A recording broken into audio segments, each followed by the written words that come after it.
So I'm a finance professional. I'm president of a local finance investment networking community called the Association for Corporate Growth. I operate out of Omaha, Nebraska. So our chapter is the Nebraska chapter. It's an international organization, but each one of the chapters and sub-chapters, kind of do our own thing with kind of our global support, if you will. And we all try to come together to network, from a corporate development standpoint. So looking for investment opportunities, looking for things to do to pair our clients up with growth partners, professionals, and other types of projects. All around, how are we going to help each other and our organizations grow? And so, over the years, we've been established for a little over a decade now. And we've realized that we've outsourced a lot of the data, a lot of the what's going on in our organization to our chapter executive. And she's been wonderful, but we've realized that we need to de-risk some of that key person risk and being able to work with the Senis team about, first of all, let's take a step back and figure out what data we have. And we realized a lot of it was anecdotal,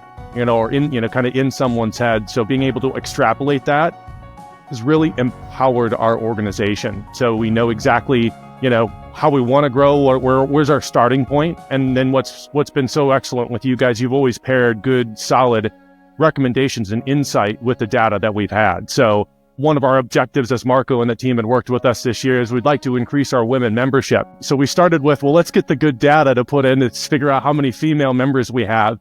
And then right off the bat, it was, here are some things you can do to increase your women membership, which I know I wasn't expecting from the get-go in terms of recommendations and more of a consultancy to an advisor versus just a software-based data analytics company. The ability to have the artificial intelligence supporting, and kind of being the oil in the engine, if you will, has allowed the usability and the speed to adaptation to shorten up incredibly. Because I'm not mining for data, I'm just asking an AI, hey, tell me specifically how many women members I have, and it just comes up with it.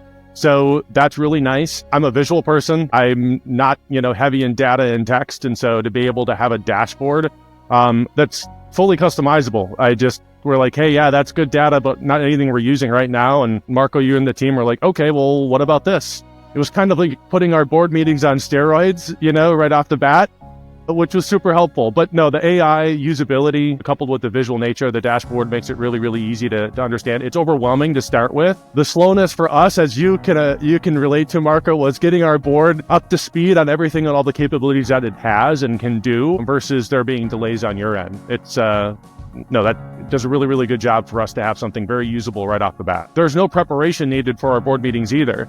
It's not like we had to spend a couple of hours preparing our agenda and getting the data, because it took forever. It was polling someone to then go to data and then match up anecdotal evidence with some of the data that we'd had and putting a report together versus literally just on the fly, having our laptop on the boardroom and asking it a question, immediately responding to it.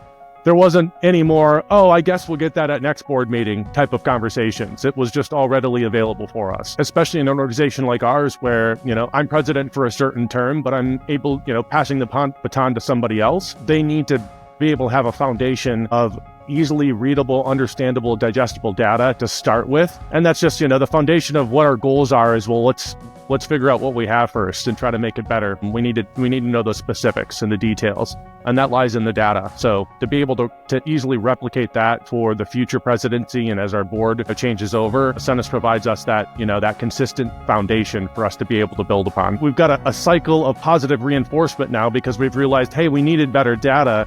So we're now doing things to change the way we market. We go out there, we poll our members, all with needing to collect more data because we know what that insight has been so positive. So just the spark that Senis has provided that says, hey, here's what you can do with readily digestible, available data. Just this case study and this project that we've done with you have now motivated the entire board to say, well, let's get some more data. This is only benefiting our organization. Let's put it into the Senis system so we can continue to have that positive feedback.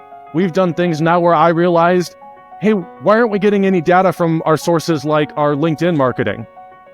Let's get this into Senis. What are we doing here? And then they realized, we had a person page, not a company organization page.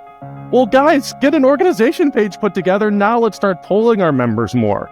Let's start asking them questions, which also ups our quality, which shows that they know that the board is supporting them and listening to their needs. So it's started us off on a really solid self-improvement kick here, thanks to you guys. But I just want to make that point of understanding where our gaps are and then realizing as we fill them, what benefit that's done.